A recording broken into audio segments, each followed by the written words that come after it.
हम बैठे हों तो ऐसे बृहस्पति को राजगुरु कहा गया है। ऐसे बृहस्पति को राजगुरु कहा गया है। राजगुरु क्यों कहा गया? प्रथम भाव सूर्य का है, गुरु के मित्र का है। और प्रथम भाव किसका स्थान है? राजा कौन है? राजा का स्थान है, इसलिए इसे राजगुरु कहा गया है। यहाँ यदि बृहस्पति बैठेंगे तो ये अच्छे फल देने वाले होते हैं। यदि दूसरे भाव में बृहस्पति बैठे, दूसरे भाव में बृहस्पति बैठे तो ऐसे को धर्मगुरु और विद्या का मालिक, धर्मगुरु और विद्या का मालिक। दूसरा भाव है किसका? यदि हम देखते हैं कारक के अनुसार, जैसे पक्के ग्रह, तो दूसरे भाव के पक्के ग्रह कौन है? बृहस्पति हो जाएंगे। तो इसके अनुसार दूसरा भाव विद्या का भी मालिक होता है, अर्थात जो हम शिक्षा ग्रहण करते हैं, जिन भी चीजों को हम अपने जीवन में एकत्रित कर रहे हैं, जिन भी चीजों को हम अपने जीवन में एकत्रित कर रहे हैं, वह चीजें हम कहाँ से देखते हैं? कुंडली में दूसरे भाव से देखते हैं। ठीक है, कुंडली में हम दूसरे भाव से देखते हैं। तो जब हम विद्या को एकत्रित करते हैं, क्योंकि दूसरे भाव में कौन गया? बृहस्पति गया, जो खुद ज्ञान का कारक है और विद्या का कारक है। इस कारण ही यदि बृहस्पति दूसरे भाव में गए हों तो इन्हें धर्मगुरु और विद्या का मालिक कहा जाता है। तीसरा भाव, यदि बृहस्पति तीसरे में गए तो इसे लाल किताब गरजता हुआ शेर और खानदान का गुरु कहता है। गरजता हुआ शेर और खानदान का गुरु कहता है, ऐसा क्यों? तीसरा भाव किसका है? मंगल का है।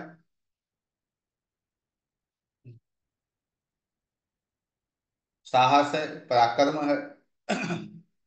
इसलिए इसे गरजता हुआ शेर की उपाधि दी गई। और इसके साथ ही वो तीसरे में बैठकर, प्राथमिक से हम ले रहे हैं इसे, तीसरे में बैठकर वो सातवें को देखेगा, नौवे को देखेगा। ठीक है, नौवा क्या है?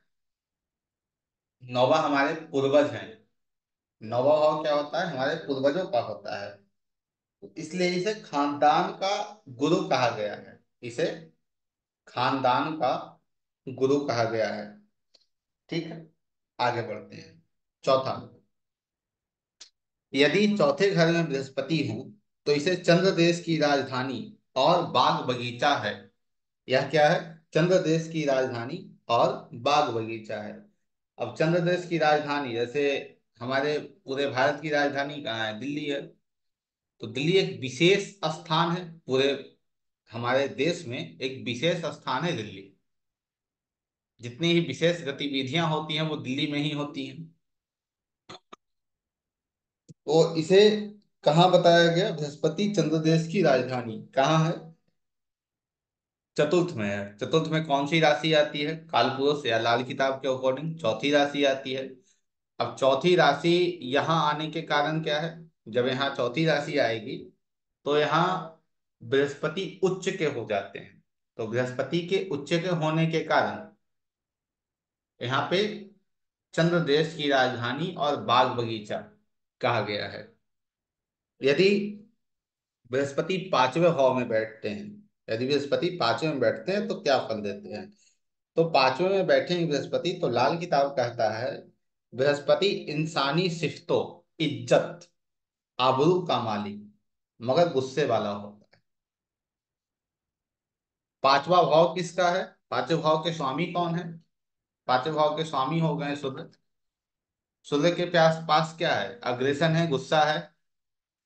पांचवा भाव के कारक कौन है? पांचवा भाव पक्का घर किनका है? बृहस्पति का है। वो पक्के घर में गए और यह हमारे प्रतिष्ठा को दर्शा रहा है, अर्थात एक अच्छे प्रतिष्ठा का मालिक।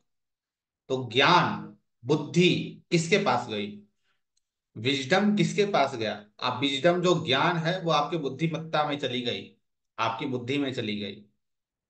तो इस कारण ही से आपके प्रतिष्ठा का मालिक कहा गया है कि आपकी प्रतिष्ठा जो है वो निरंतर बढ़ेगी।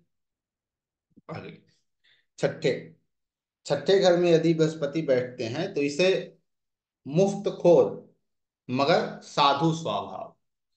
अब इसकी व्याख्या देखिए क्या है, इसे मुफ्तखोर क्यों कह दिया गया भाई। छठा भाव किसका है?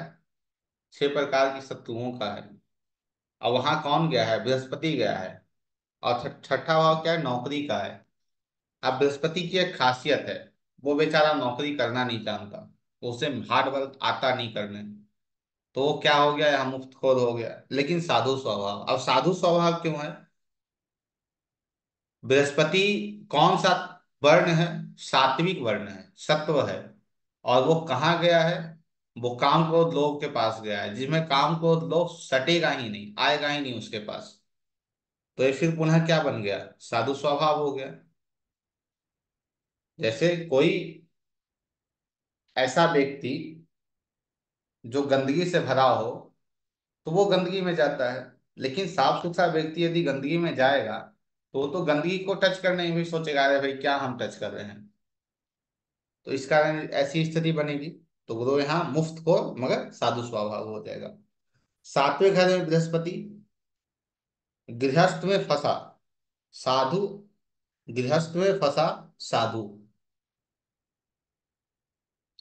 लाल किताब कहता है कि यदि गुरु सातवें भाव में बैठ जाए तो ऐसे जातक को धर्म स्थान पर नहीं जाना चाहिए, सत्संग में नहीं जाना चाहिए।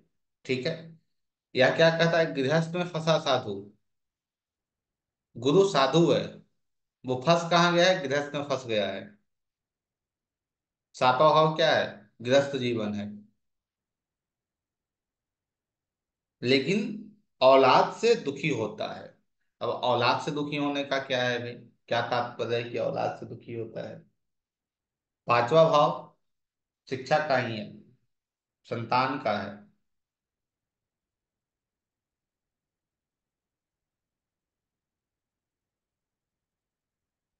यह भी एक कारण है।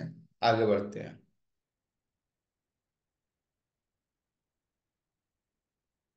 और खासकर यह जो व्यक्ति है वो अपनी दूसरी संतान से बहुत दुखी होता है, दूसरी संतान से दुखी होता है।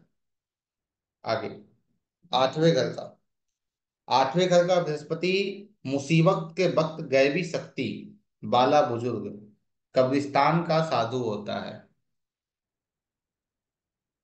यह कह रहा है कि ऐसा व्यक्ति जो मुसीबत के वक्त, कोई मुसीबत आपके पास आ रही हो, जिसके कुंडली में आठवें में गुरु बैठा हो, वह व्यक्ति मुसीबत में एक शक्ति के रूप में आपके पास है।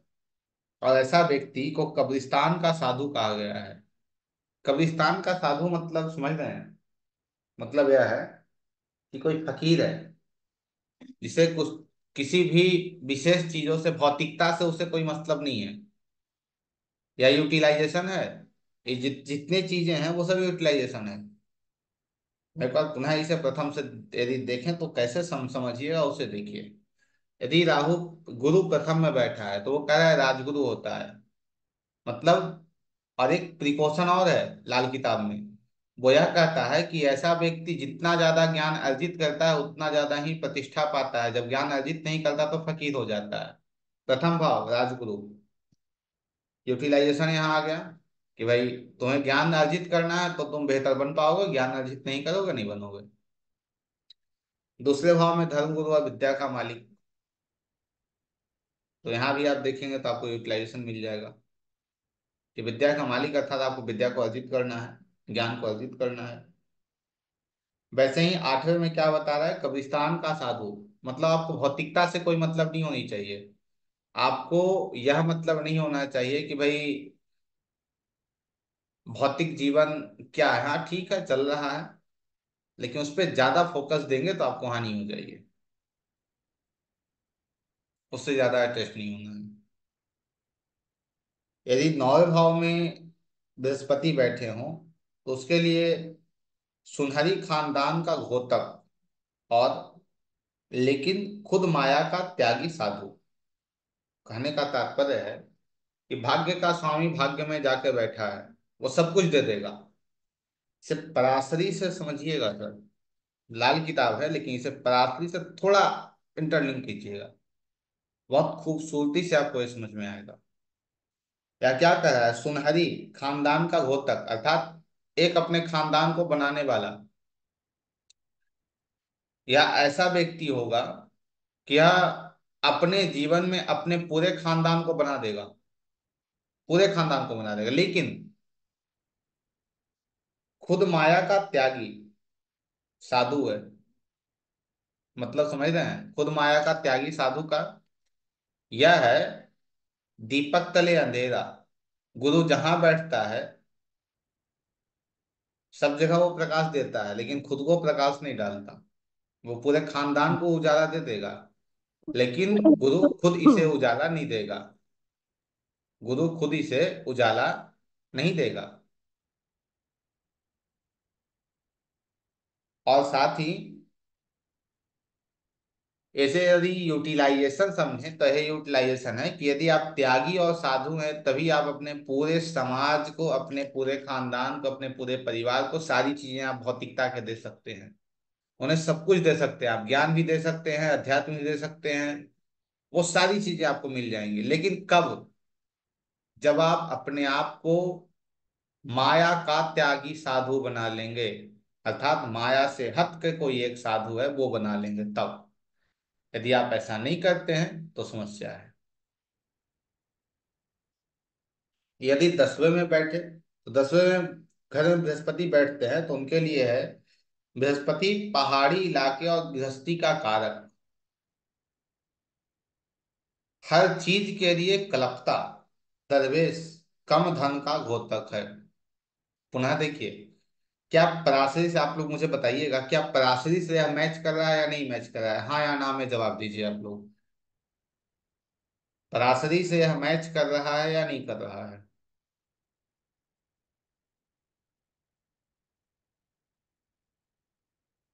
अब वहां जाकर बृहस्पति ऐसा क्यों हो जाएगा कि जो सब कुछ पूरी प्रोस्पेरिटी को देने वाला है, जो प्रतिष्ठा को देने वाला है, वह जैसे ही 10वें भाव में बैठिएगा वो धन के लिए कल्पेगा, कल्पता हुआ, हर चीज के लिए कल्पता, दरवेश, कम धन का घोतक है।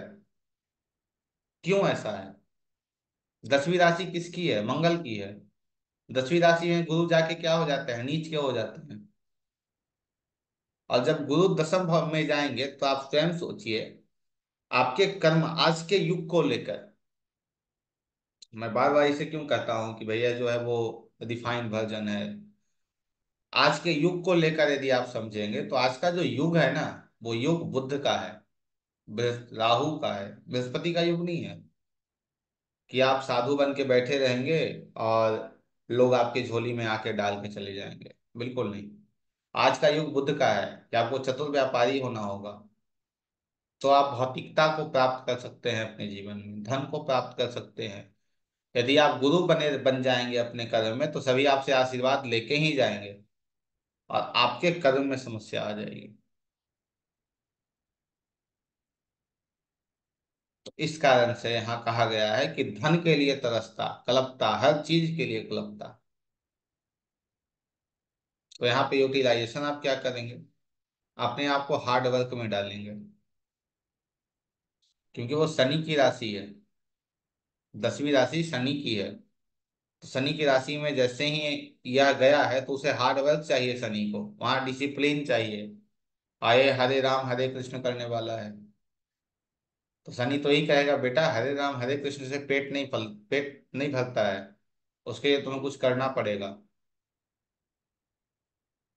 एकादश, यदि 12वें घर में बृहस्पति बैठते हैं तो इसे कहा जाता है खजूर के दरखत सा अकेला मंदा फल देने वाला। खजूर के दरखत सा अकेला मंदा फल देने वाला। अब इसे ऐसा क्यों कहा गया भाई? ये खजूर के दरखत सा है और अकेला फल देने वाला। खजूर के दरखत अर्थात खजूर का पेड़, वो एक है ना। हम्म।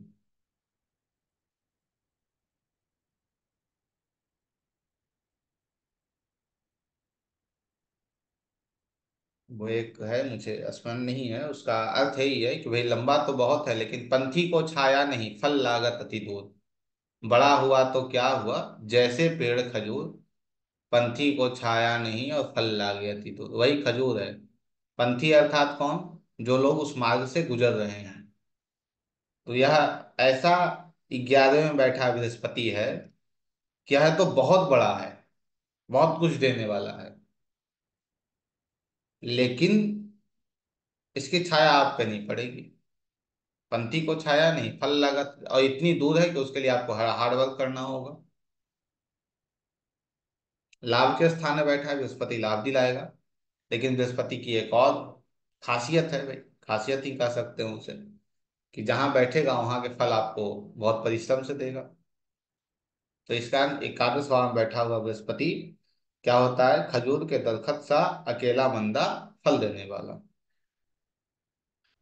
यदि 12वें घर में बृहस्पति हैं तो क्या है, ये उत्तम ज्ञानी, वैरागी, बुरे का भला करने वाला होता है। हम तो कहेंगे कि भाई 12वें 6 8 12वें में बैठ गया गुरु, खराब हो गया। 12वां भाव किसका है,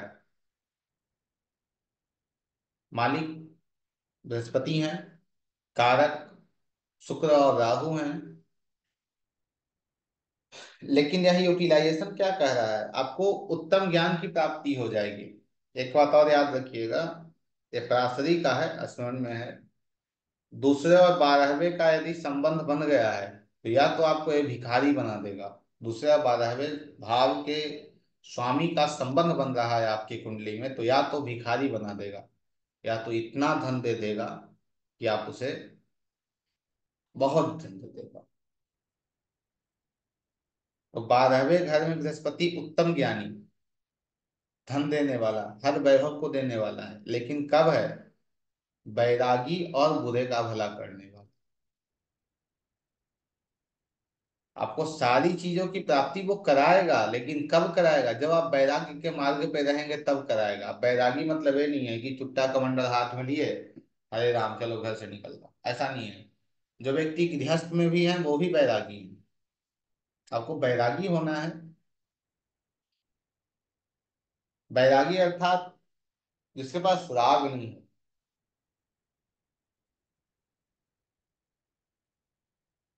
आप पूरे समाज को प्रेम करने वाले हैं, वो बैरागी है।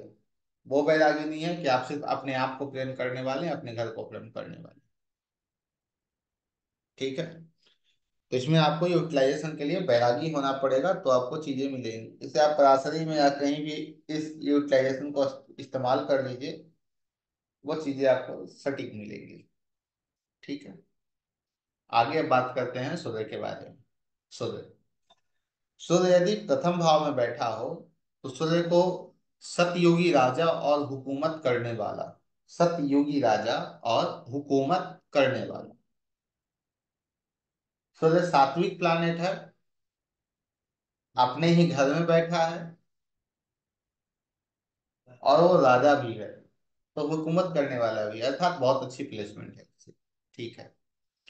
ऐसा व्यक्ति जहां भी काम करेगा वो एक सत्यनिष्ठ, सत्यनिष्ठा के साथ, धर्म के साथ, उचित अनुचित का विचार करके काम करेगा, लेकिन एक प्रतिष्ठा के साथ एक ऊंचे ओहदे पे, अर्थात एक ऊंचे पोस्ट पे बैठ के काम करेगा, जिसका सूर्य लग्न में होगा, क्योंकि राजा है। प्रशासनिक कार्य में होगा, प्रशासनिक नहीं, प्रबंधन के कार्य में होगा, क्योंकि प्रशासन अलग है, प्रबंधन अलग है। प्रबंधन के कार्य में होगा यार, जिसे हम लोग डीएम वगैरह कहते हैं, उस क्षेत्र में होगा। या राजनीति के क्षेत्र में भी हो सकता है। दूसरे घर में यदि सूर्य जाता है तो उसे सुखदाता, जातक की बाजुओं का मालिक, सुखदाता। एक रूल है दूसरे लाल किताब का, वो यह कहता है दूसरे भाव में कोई भी ग्रह बैठ जाए वो अशुभ फल नहीं देता, वो सदैव शुभ होता है। तो दूसरे में सुखदाता, क्योंकि दूसरा भाव क्या है, धन का है, उन चीजों का है जिसे हम एकत्रित करते हैं, जो बहुमूल्य चीजें हैं, वो सभी दूसरा भाव है। परिवार हमारा दूसरा भाव है। और साथ ही यह बताता है कि जातक की बाजुओं का मालिक उसके हाथों का भी मालिक होता है। तो ऐसे जातक को सभी सुख प्राप्त होती हैं। तीसरे भाव में। तीसरे घर में सूर्य हो तो जातक दौलत का राजा, खुद कमाकर घर वाला होता है। मतलब इसके बाद धन की प्राप्ति होगी, लेकिन कब होगी? इसे खुद हार्ड वर्क करना पड़ेगा। फिर यहाँ पराशरी आ गया। वहां ठीक सूर्य तीसरे में बैठ के नौवे को देखेगा, भाग्य को देखेगा। और जितना ज्यादा व्यक्ति कड़ी मेहनत करेगा उतना ज्यादा वो भाग्य की जागृति करते चला जाएगा। और जब भाग्य की जागृति करेगा तो धन दौलत जितनी सारी चीजें हैं वो सब मिल जाएगी। दूसरा, धन देने का कारक इसे क्यों कहा गया? दूसरे से भयात भाव हमको देखते हैं हम, तो दूसरे से दूसरा कौन सा भाव है? तीसरा भाव है। तीसरा भाव भी धन देने वाला है, तो आपको ये धन देकर चला गया। और साथ में क्या देता है? यह कहता है यह खुद कमाकर घर वाला होता है। यह खुद धन अर्जित करके अपने घर को बनाता है। यदि सूर्य चौथे में हो, तो चौथे घर में सूर्य यदि है, तो यह दूसरे के लिए जोड़ तोड़ यानी धन इकट्ठा करने वाला। यदि चौथे में सूर्य है तो दूसरे के लिए जोड़ तोड़ धन इकट्ठा करने वाला।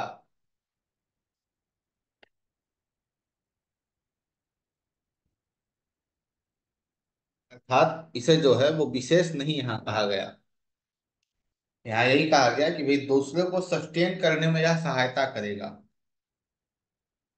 दूसरे व्यक्ति को सस्टेन करने में यह सहायता करेगा। धन को इकट्ठा करके दूसरे की क्षतिपूर्ति को ये करेगा। ठीक है। यह जो घर है, यह चंद्र, यह जो घर है वो चंद्रमा का है, सूर्य के मित्र का घर है। तो यह अपने लिए ना करके दूसरे के लिए करेगा। क्यों करेगा? क्योंकि राजा है। राजा है, राजा किसके पास गया गया है? माता के भाव में गया है, इस कारण। आगे, सूर्य यदि पांचवे में हो तो सूर्य पारिवारिक उन्नति का मालिक मगर ईर्ष्या करने वाला। पारिवारिक उन्नति का मालिक मगर ईर्ष्या करने वाला, या पूरे परिवार को बना देता है, अपने पूरे परिवार की उन्नति कराता है, स्वयं भी उन्नति करता है, लेकिन ईर्ष्यालु होता है। ईर्ष्या को क्या कहते हैं? काम, क्रोध, लोभ, मोह, मद और मत्सर्या। मत्सर्या क्या है? ईर्ष्या है। तो ईर्ष्या करने वाला होता है। यहाँ भी ठीक है, आपकी परिवार की उन्नति कराएगा। क्यों कराएगा? क्योंकि पांचवा भाव किसका है? बृहस्पति का है। पांचवें भाव के मालिक कौन है? सूर्य हैं। सूर्य अपने घर में गए हैं। सूर्य अपने घर में गए हैं, बृहस्पति के पास गए हैं। मतलब इसे दूसरे तरीके से कहें हम, तो यह जो है वो राजा गुरु के पास गया है, तो गुरु सद बुद्धि ही देते हैं। यदि छठे घर में सूर्य बैठता है तो दौलत से बेफिक्र और अपनी किस्मत से संतुष्ट। दौलत से बेफिक्र, अपनी किस्मत से संतुष्ट।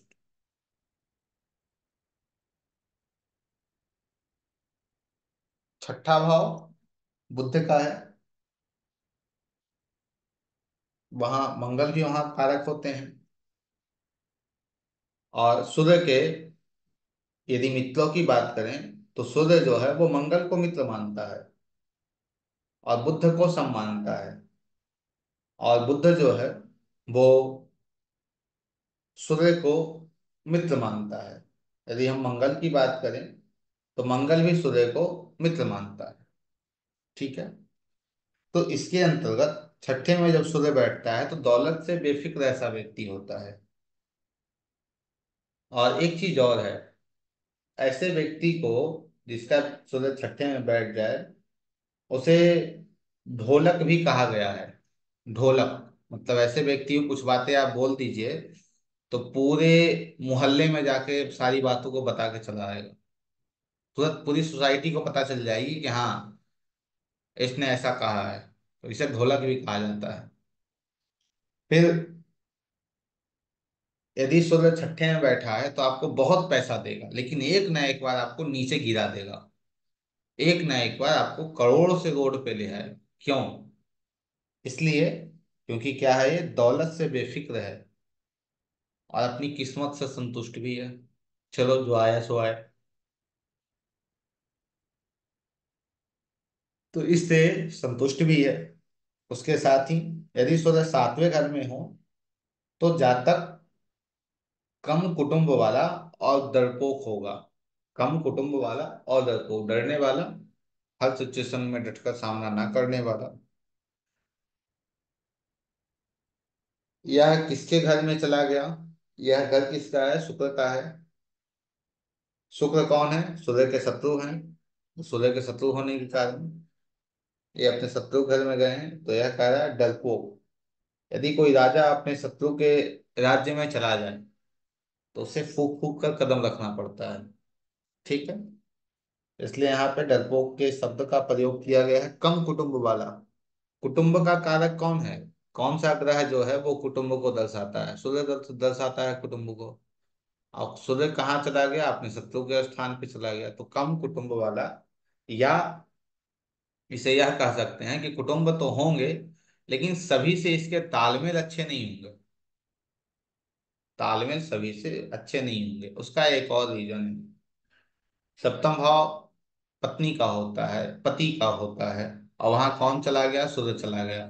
तो आपका जो पार्टनर है उसमें क्या आ गया? ईगो, अभिमान दोनों आ गया, और स्वाभिमान भी आ गया। तो अक्सर देखा जाता है जिस व्यक्ति के पास ये चीजें होती हैं उसके कुटुंब बहुत कम होते हैं। ठीक है, आगे।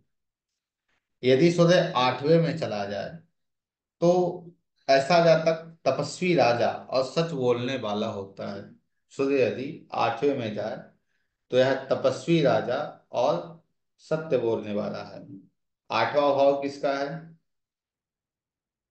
शनि का है। और किसका है? मंगल का है। शनि के सूर्य शत्रु हैं या मित्र हैं? शनि के शत्रु हैं। मंगल के सूर्य मित्र हैं? हाँ, मित्र हैं। अब इसे ऐसा क्यों कहा गया तपस्वी राजा? सूर्य गया किसके पास है? शनि के पास गया है। शनि क्या है? शनि को वैराग्य कहा गया है। शनि को वैराग्य कहा गया है। तो इस कारण यह बता रहा है कि यह जो है वो तपस्वी राजा होगा और सच बोलने वाला हो। ठीक है, आगे बोलते हैं। वैसे ही यदि हम बात करें सूर्य के नवम भाव की, तो यदि सूर्य नवम भाव में जाते हैं तो यह लंबी उम्र देते हैं और खानदान का पालक होता है। राजा कहाँ चला गया?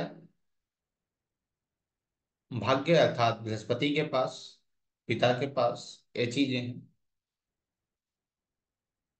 तो सूर्य यदि नवम में बैठे तो व्यक्ति को लंबी उम्र देते हैं, और ऐसा व्यक्ति अपने पूरे परिवार का पालनहार होता है। जैसे भगवान विष्णु, वैसे ही यह पालनहार होता है, अपने पूरे परिवार को लेकर चलने वाला होता है, अपने समाज को लेकर चलने वाला होता है।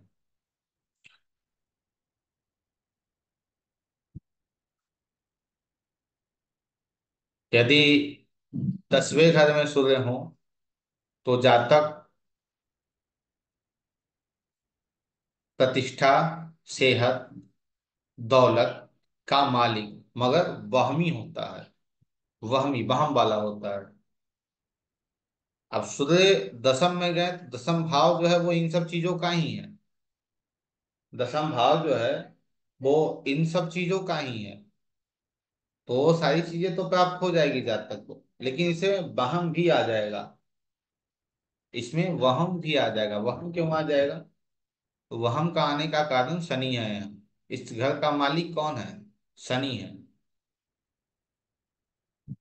अब सूर्य और शनि में शत्रुता चलती ही है, इस कारण ऐसी स्थितियां यहाँ बनेगी। वहमी होगा लेकिन सारी चीजें इसे प्राप्त होगी। तो यदि प्रथम में और दसम में सूर्य बैठा हो तो अति उत्तम है।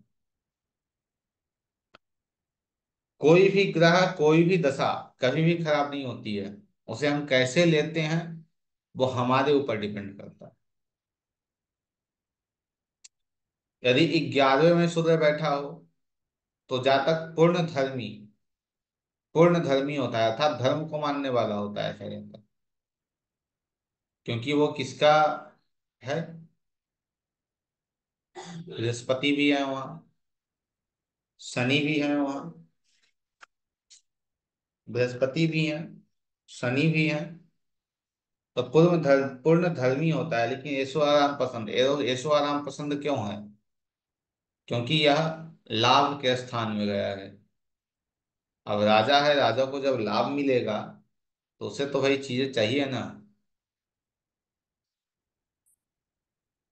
लेकिन धार्मिक होता है, और बहुत हद तक प्रयास करता है कि अपने आप को हम बहुत बेहतर बना के रखें। यदि 12वें में शुद्ध हो, तो ऐसा जातक सुखी नींद सोने वाला, मगर दूसरों की मुसीबत अपने सर लेने वाला होता है। सुखी नींद सोने वाला, लेकिन दूसरों की मुसीबत अपने सर लेने वाला। यह व्यक्ति सुखी नींद अर्थात समझ रहे हैं, सिर्फ नींद की ये बात नहीं कर रहा है। यह बात कर रहा है अपने पूरे जीवन को सुखी रखने वाला। अपने जीवन में पूर्णता सुखी है, कोई समस्या इसे नहीं है, लेकिन ये दूसरों के कारण अपने जीवन को बर्बाद करेगा। दूसरे जो लोग हैं, उन कारण ही अपने जीवन को ये बर्बाद कर लेगा। तो सुख की नींद सोने वाला, लेकिन दूसरों कारण अपने सर मुसीबत लेने वाला होता है। यदि इसके पीछे लॉजिक की बात करें हम कि इसके पीछे लॉजिक क्या है, राहु का घर है वो, शुक्र का घर है वो, दोनों क्या है? शत्रु हैं, लेकिन उस घर का मालिक बृहस्पति है, बृहस्पति मित्र है। तो सुख तो इसे दे दिया, लेकिन राहु अपरंपरागत की चीजें हैं। राहु और सूर्य का संबंध बन गया, राहु का वो घर है। इस कारण ऐसी स्थिति बनी हुआ कि भाई चीजें तुम्हें मिल गई, लेकिन तुम खुद दूसरों के कारण खुद को मुसीबत में डाल लोगे। चंद्रमा, यदि चंद्रमा लग्न में बैठा हो, यदि चंद्रमा प्रथम में पहले घर में बैठा हो, तो यह बताता है जातक धन और दौलत का मालिक हो। जातक धन और दौलत का मालिक हो, धन भी इसके पास होगा, दौलत भी, धन भी होगा, बहुत सारी चीजें भी इसके पास होंगी, सुख सुविधा भी इसके पास होगा। पहले तो मित्र है, चंद्रमा को रानी कहा गया है, वो प्रथम भाव में गया है, अच्छी अवस्था में है, ये चीजें इसे प्राप्त हो जाएगी। और माँ की भी आयु लंबी होती है। यदि चंद्रमा दूसरे घर में हो, तो यह कहता है खुद पैदा की हुई माया की देवी, खुद पैदा की हुई माया की देवी। दूसरा भाव किसका है? बृहस्पति का है। दूसरे भाव में उच्च के कौन होते हैं? चंद्रमा होते हैं। दूसरा भाव है किसका? धन का भाव है। माया किसे कहा गया है आज के युग में? धन को कहा गया है। तो चंद्रमा यदि दूसरे भाव में चले जाएं, तो बोझ नहीं है।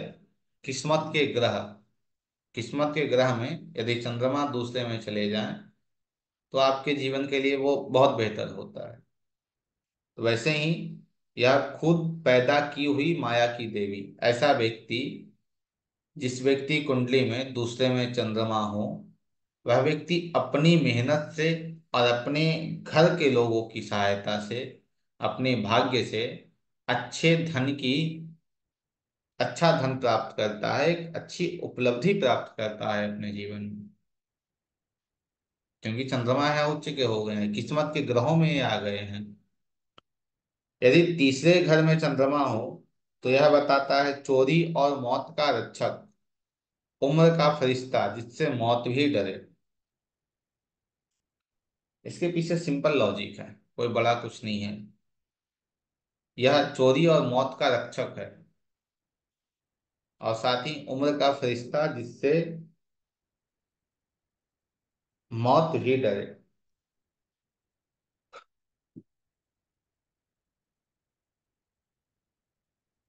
आपको ध्यान में होगा, जब हम बात कर रहे थे किसी वर्षफल के ऊपर, तो हमने बात की थी कि राहु यदि चतुर्थ भाव में चला जाए, राहु यदि चतुर्थ भाव में चला जाए तो वो कभी भी नुकसान नहीं पहुंचाता है। यदि राहु और चंद्रमा कुंडली में कहीं बैठे हों तो राहु चंद्रमा को कभी नहीं नुकसान पहुंचाएगा, उसने कसम खाई है, ऐसा लाल किताब कहता है। तो तीसरा भाव में उच्च के कौन होंगे? राहु होंगे।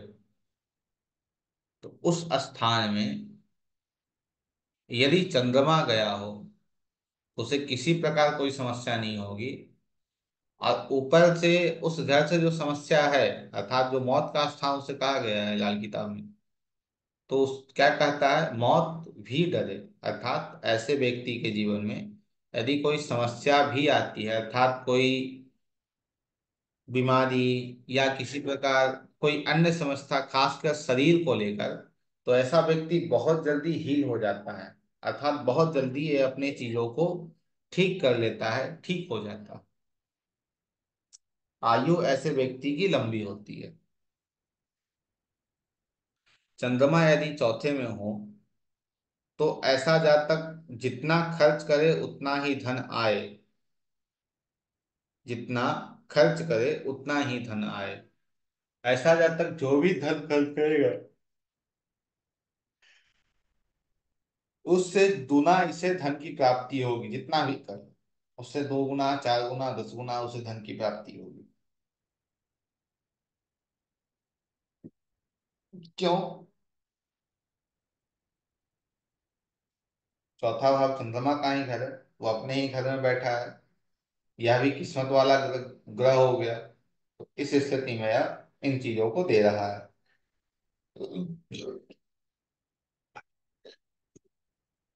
उसके साथ ही यह 4, 8, 12 का टाइम में आ रहा है, तो जितना ज्यादा यह खर्च करेगा उतना ज्यादा ही इसे चीजें प्राप्त होती रहेंगी।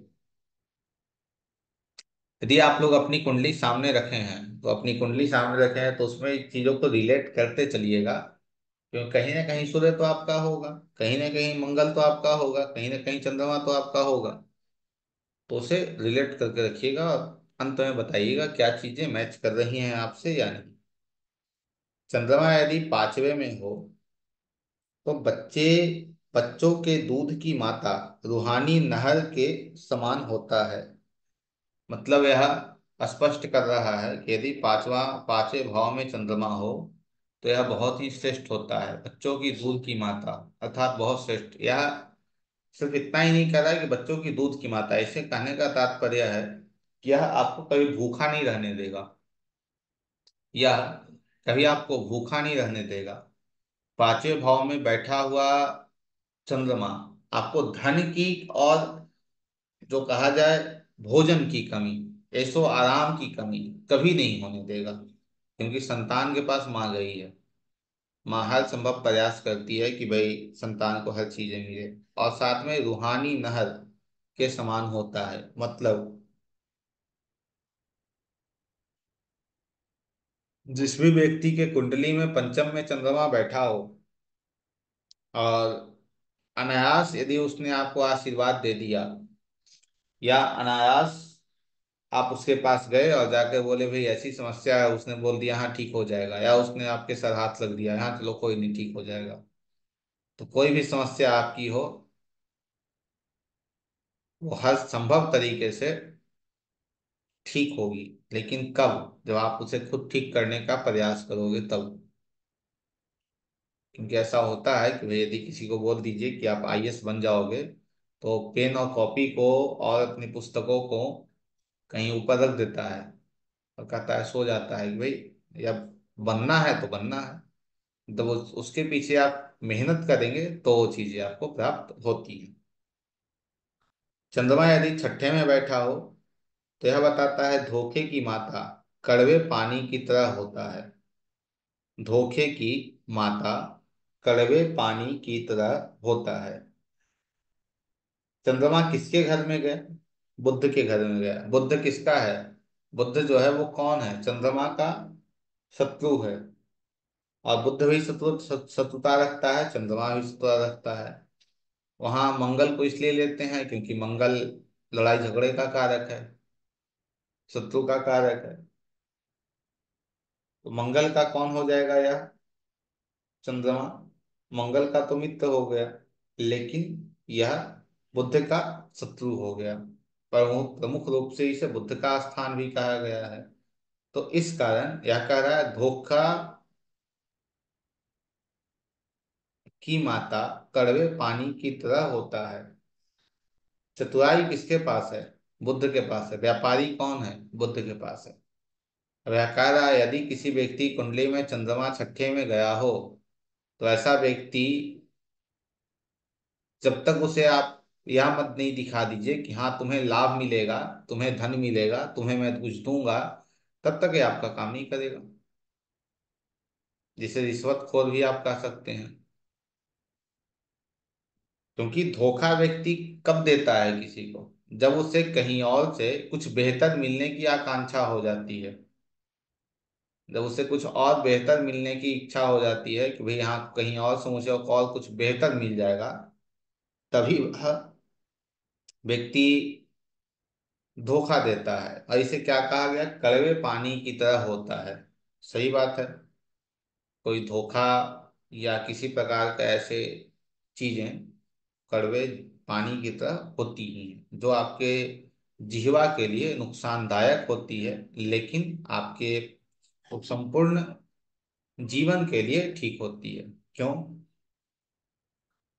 क्योंकि यह आपकी एक पहचान करा देता है कि कौन आपके साथ है, कौन आपके हित में है, कौन आपके हित में नहीं है। तो इसमें भी आप यूटिलाइजेशन को देख सकते हैं, अच्छे से देख सकते हैं कि भाई जिस भी व्यक्ति को अपने साथ रखना है, अपनी नौकरी में रखना है, बहुत सोच समझ कर, बहुत परख के रखना है। ऐसे नहीं रखना।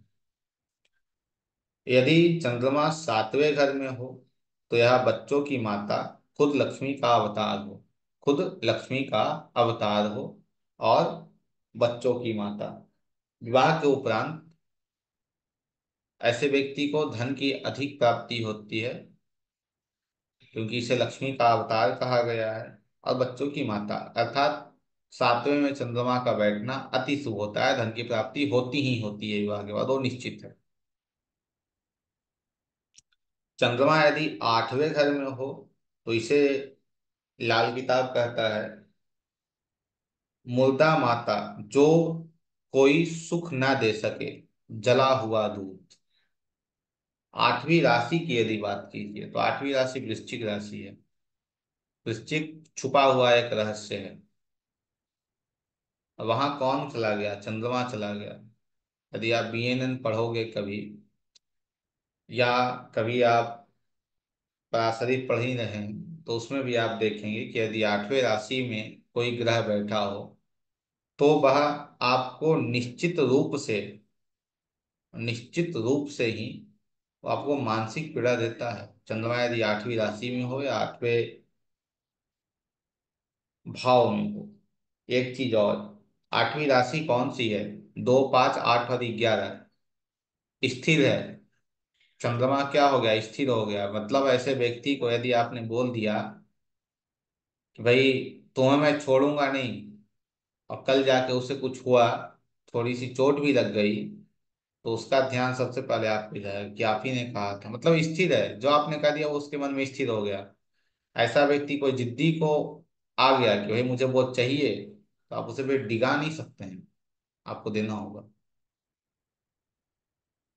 तो इसलिए चंद्रमा आठवें में बैठना अच्छा नहीं माना गया है लाल किताब के अनुसार भी। ऐसे व्यक्ति को अधिकांश माँ का सुख प्राप्त नहीं होता। ऐसा नहीं है कि माँ का सुख प्राप्त नहीं होता अर्थात माँ नहीं रहती है, और कई कारण होते हैं जिससे माँ का सुख प्राप्त नहीं होता। चंद्रमा यदि नौवें घर में बैठे हों, तो यह घड़े बराबर मोती, दुखियों का रक्षक, समुद्र। घड़े बराबर मोती, दुखियों का रक्षक और समुद्र। पांचवें या नौवें में चंद्रमा बैठते हैं तो ऐसे व्यक्ति को धन की कोई कमी नहीं होती है। यहाँ क्या लिखता है, घड़े बराबर मोती।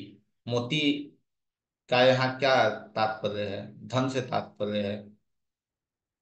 दुखियों का रक्षक, वह कौन सा घर है? बृहस्पति के घर में कौन गया है? चंद्रमा गया है। वो आपको चीजें देगा, धन भी देगा, लेकिन यहाँ यूटिलाइजेशन देखिए क्या कह रहा है। धन आपके पास जैसे ही आया है, आप उस धन से कुछ धन निकाल कर और कुछ पैसे आप उसमें से निकाल कर, जो लोग हैं जिनके पास धन नहीं है या जिनके पास वो चीजें प्राप्त नहीं है, भोजन की चीज या कुछ भी, उन्हें ले जाके आप दीजिए, तो आपके पास धन आएगा। समुद्र कहा गया है।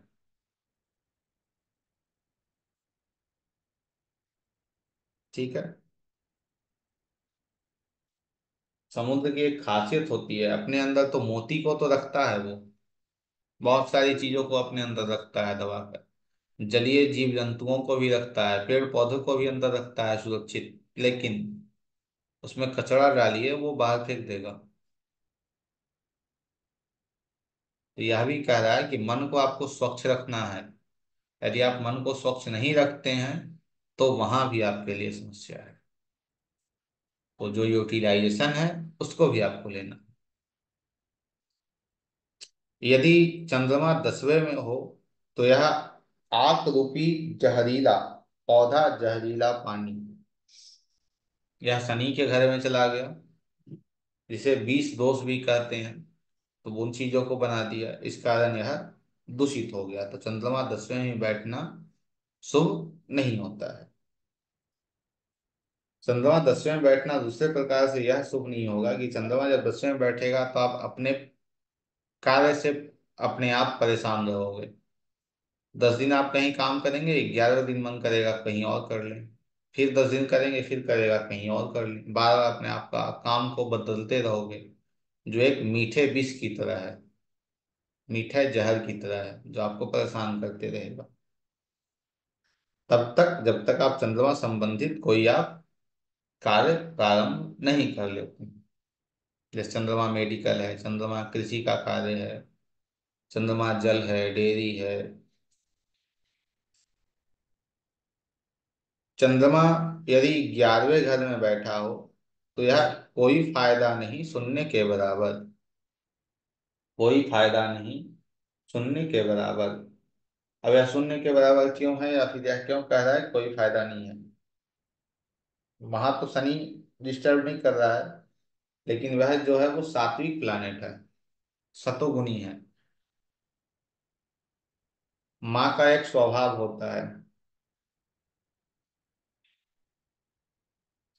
यदि माँ देखती है कि भाई बच्चे के थाली में थोड़ा भोजन है और माँ को ही भोजन करना है, और देखती है घर में भी कुछ और नहीं है, तो बच्चे को ही खिलाना वो ज्यादा ये करती हैं। वो नहीं देखती हैं कि मुझे ही भूख लगी है।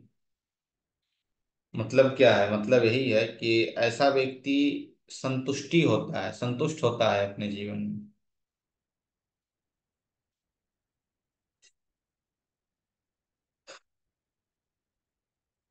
यदि 12वें में बैठा हो चंद्रमा तो यह रात के वक्त तूफान से बस्तियां उजाड़ने वाला दरिया,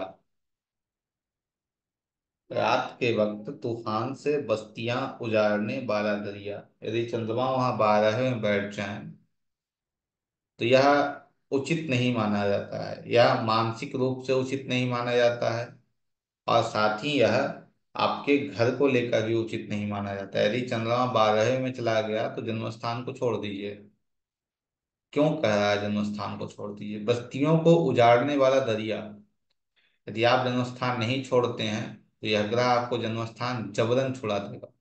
तो जन्म स्थान छोड़ दीजिए। आपके जीवन में तूफान आना, ज्वार भाटा आना बंद हो जाएगा। ठीक है। तो चंद्रमा एकादश में भी है, तो ठीक है।